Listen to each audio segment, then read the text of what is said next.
And now, as far as the Celtics are concerned, they're discussing, according to reports, maybe a sign and trade with Utah. They need to free up money. They might do it there with a Jay Crowder. Whether it's the Jazz or elsewhere, can the Celtics lose the toughness that Crowder gives them? Well, we know what he's been in terms of heart and soul for the Celtics. Basically, he started out as a defensive player, but rounded himself out to an offensive threat as well, raising his shooting percentage behind the arc, becoming a 3 threat. But I just like the presence he brings night in and night out, and intensity, right, and aggression.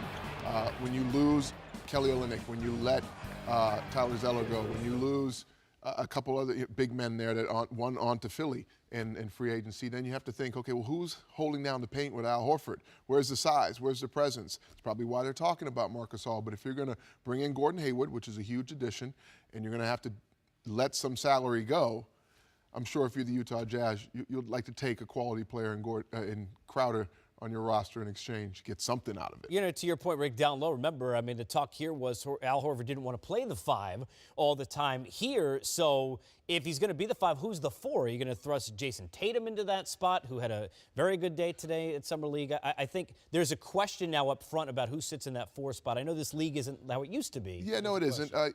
Bruisers aren't at the 4 position. No Charles Oakleys. No Charles Oakleys or Karl Malones like we used to have.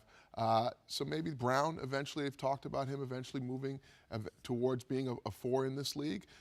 It's really 4 6'7" to 6'8" guys on the floor with maybe a big guy at some point.